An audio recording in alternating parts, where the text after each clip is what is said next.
Hello aspirants, I'm back with another video that is of GS1 World History, Indian World Geography and Society. This portion was left from the GS1 paper. Earlier I discussed about Indian history and society and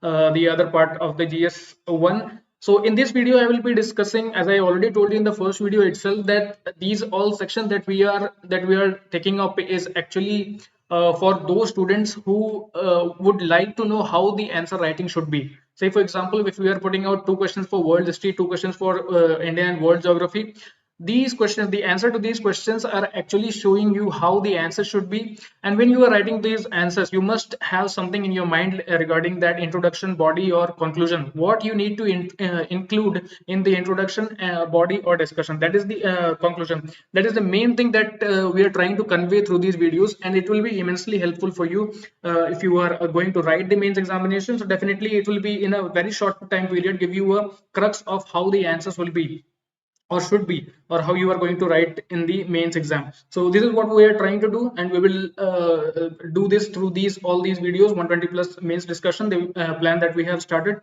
Once again, I'm Hartesh Shukla, and this is Disha Publications 120 plus mains discussion.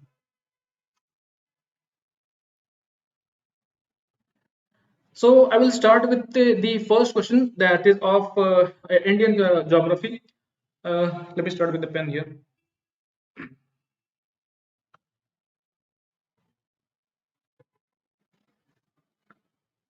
Okay, so the first question is, what is a heat wave? What is a heat wave? Discuss the health impacts of heat wave in India.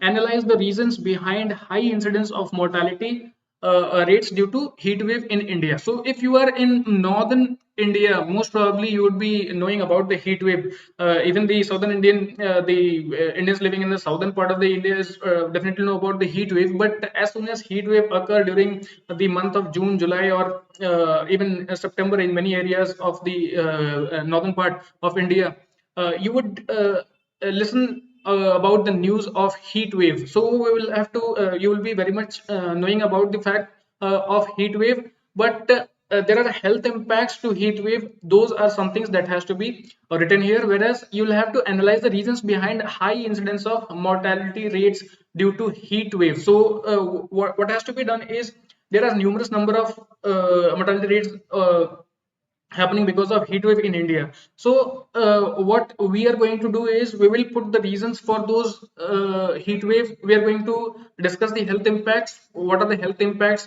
that happen because of the heat wave? And of course, we will be putting out the definition of the heat wave. These are the demand of the question, and we will try to answer those these questions, so that we can present a type of answer that could help you, that could fetch us good marks whenever we are going to attempt any these kind of question in the mains. So let me start with this. I haven't written here introduction, or I haven't written subheading to the sentences. I have just written the answers. I will tell you heading or subheading wherever there is a requirement for that particular statement. So I will start with this. The answer, the perfect or exact answer to this question could be, heat waves typically occur from March to June. Okay. In some rare cases, extend till July. On average, 5-6 heat wave events occur every year over northern parts of the country. Single event can last occur consecutively and can impact large population. In 2016, severe heat wave conditions affected Bihar, Jharkhand, Gangetic, West Bengal, Odisha, Punjab, Haryana, Chandigarh, and Delhi, Rajasthan, Maharashtra, West Madhya Pradesh, and Gujarat. So these are the major regions in the northern India where you can find heat wave. So it is very much, if you are writing about heat wave, definitely you will have to point out these states. And when you are pointing out these states, you must also try to locate the region where heat waves are very much prominent. So these are the main important thing that has to be given in the introduction itself. Now the question that we need to answer when you are going to answer the health impacts. What is criterion for declaring heat wave in India? If you do not know the criterion about declaration of heat wave, I don't think that you will be able to go to health impacts. So that is why this is very important. Heat wave is considered if maximum temperature of a station reaches at least 40 degrees Celsius. If the station has reached around 40 degrees Celsius, the governmental organizations, they say that heat wave is the prime reason there.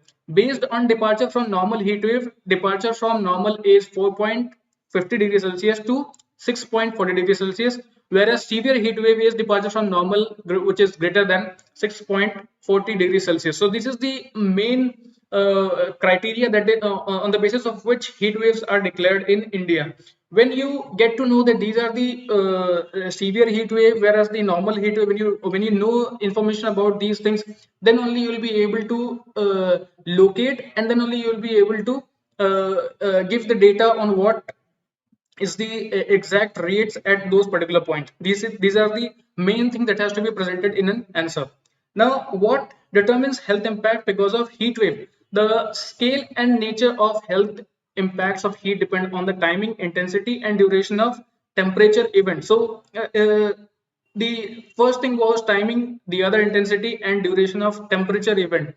So, as we are reading or studying about heat wave, we'll have to know that the time period, in what time period actually heat wave occurs, is also very much important. Whereas how intense the heat waves are in what region is also very much important. That is why these three aspects are very much important when you are going to discuss the health impact regarding the heat wave. The level of acclimatization and adaptability of the local population, infrastructure, and institutions to the prevailing climate. So these are also some of the points. Level of acclimatization, uh,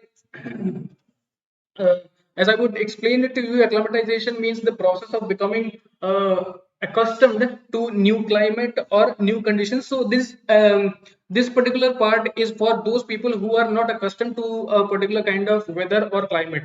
So these are some of the important aspects which helps in determining health impact because of heat waves. So that is why these statements were very much important to get into the answer. The precise threshold at which temperature represents a hazardous condition varies by region. Other factors as humidity and wind, local levels of human acclimatization, and preparedness for heat conditions. So, other things which were very much important were humidity and wind. What was the wind speed? What did the wind carried? Those amount of things that the wind carried is also very much important. Local levels of human acclimatization, as I already told you, whether the people lived in those areas, whether the natives lived in those areas, or the migrated people used to live there. These are some of the things which will impact the determination of health impact because of heat wave. So these are the things which are important. These are the aspects which are important. So that is why these statements have been given for this particular answer. So we'll move on to the other part.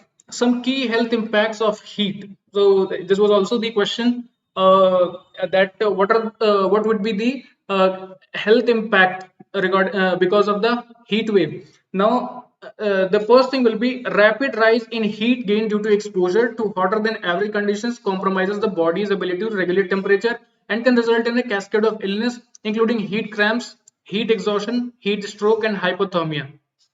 So these are some of the diseases which are very much prominent when you get the heat wave. These are the most prominent diseases. Cascade of illness, whereas including heat cramps, heat exhaustion, heat stroke, hypothermia. Hypothermia is a condition when body gets superheated during the time of summer itself. So that becomes a very tense situation. So hypothermia is a very important disease which a person gets affected because of the heat wave itself. Now, deaths and hospitalization from heat can occur extremely rapidly or have a lagged effect and result in accelerating death or illness in the already frail, particularly observed in the first days of heat waves. Even small differences from seasonal average temperatures are associated with increased illness and death. Temperature extremes can also worsen chronic conditions, including cardiovascular, respiratory, cerebrovascular disease, and diabetes related conditions. So these are some of the important diseases that had to be said If you do remember these things, you can write it. If you do not remember these things, it's fine that you can skip these parts.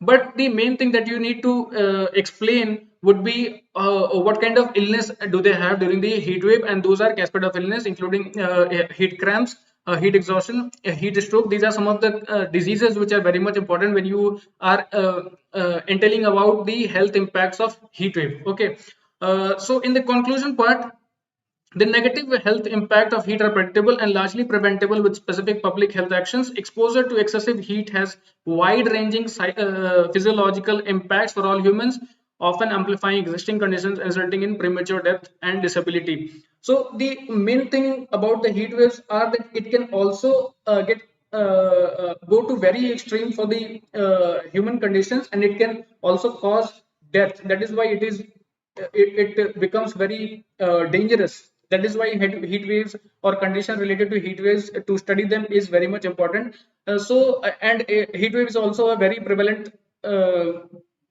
portion for North India, and it is studied on a wider level that why such conditions occur in India. Even the most extreme conditions which occur in India because of the heat wave does not occur even in Africa. There are certain different time period for Africa, whereas in India at a particular time period from between March to June, definitely you are going to see even the extension of June. You can see even in July, September, November, even the heat wave condition may extend to these months. So the heat wave is very much important, and as far as the question is concerned, this is the perfect answer that has to be written. Okay, so I'll be moving on to the other question, that is from the this particular question is from fundamentals of geography. Explain the phenomenon of anticyclones. Why are they called weatherless phenomena?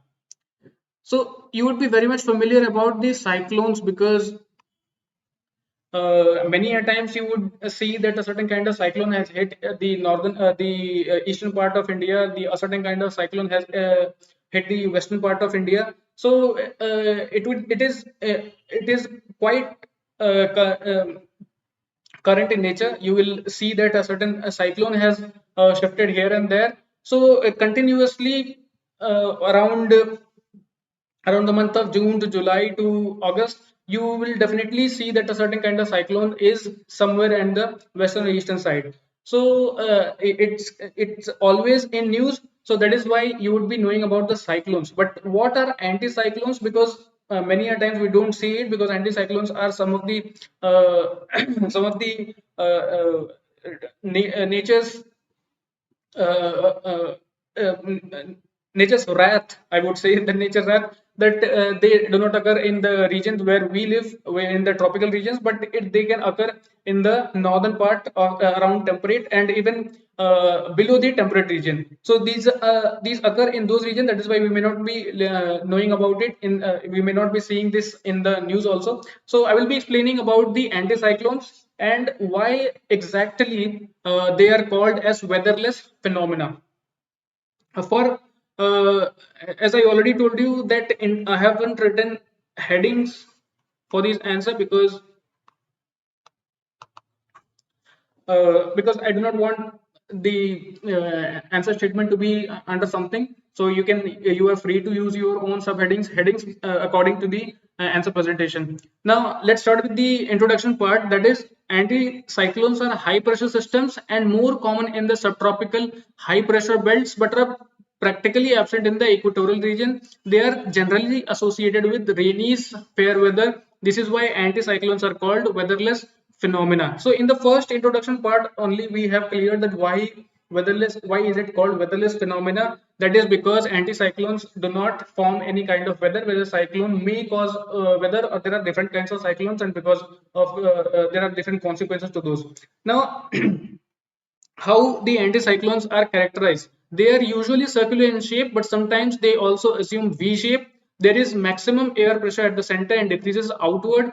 The difference of pressure between center and periphery of anticyclone ranges between 10 to 20 millibar, and sometimes it becomes 35 millibar.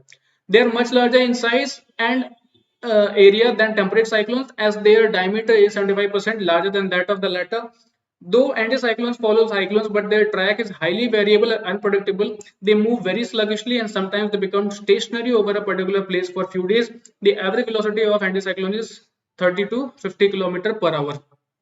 So we would be knowing that air moves from high pressure to low pressure, from high pressure to low pressure. Whenever we do know this fact, we will include these facts when we are going to answer the questions like anticyclones or cyclones. Whereas when we are talking about the characteristics, how the anticyclones characterized, we have said here that anticyclones follow cyclones and their track are highly variable and unpredictable. So the main thing, how the cyclones are formed are because of the accumulation of warm and cold air, whereas when how the anticyclones are formed, it is because of the accumulation of cold and dense air at a particular a point, and the air actually gets to the center, whereas it does not goes outside at a particular point. The point that I'm talking about is actually high pressure area. So that is how anticyclones are made. And further on, if we are going to explain the overall phenomena of anticyclone, we will have to know the phenomena of anticyclone, which I have explained it in the further part. Surface anticyclones form due to downward motion through the troposphere. As I already told you, that it is actually getting into a particular center, the atmospheric layer where weather occurs. Where does the weather occur in the anticyclones? That is at the higher pressure and at the center point where the air is getting inside. Preferred areas within a synoptic flow pattern in higher levels of the troposphere are beneath the western side of trough. On weather maps, these areas show converging winds, also known as confluence or converging height lines, near or above the level of non-divergence, which is near the 500 HPA pressure surface about midway up through the troposphere. Because the weaken in intensity with height, these high pressure systems are cold. So as I already told you that these are formed because of the cold winds, and when the winds blow into a certain area at a certain point, all the winds they get accumulated at a particular place and it does not go outside, whereas weather is created on the surface itself. Now let's continue with the other part. Okay, the development of anticyclones aloft occurs in warm core cyclones such as tropical cyclones when latent heat caused by the formation of cloud is released aloft, which increases air temperatures and the resultant atmospheric thickness of the layer, which increases high pressure aloft, which acts to evacuate their outflow. So, in the first part itself, during the discussion of during the discussion of the characteristics of the anticyclone, I said I wrote in the answer that anticyclone follows cyclone. So this is the example. This is the instance where we will present how the anticyclones follow the cyclone, and this is the area latent heat caused by the formation of cloud is released aloft, which increases air temperature and resultant atmospheric thickness of the layer, which increases high pressure aloft, which acts to evacuate their outflow. That is why an anticyclone is called to be following the cyclone, because the consequences which happen because of the cyclone, those consequences become reason for the anticyclone.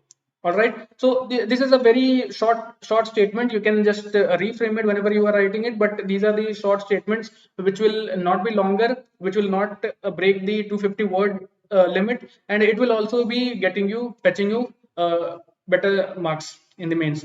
Now anticyclones can be divided into two parts: warm anticyclones, cold anticyclones. You don't have to explain it. This was just a method to just let it out that it can be also evaded, but it was I just wrote it for the answer. All right, when the subtropical ridge in the northwest Pacific is stronger than normal, it leads to a wet monsoon season for Asia.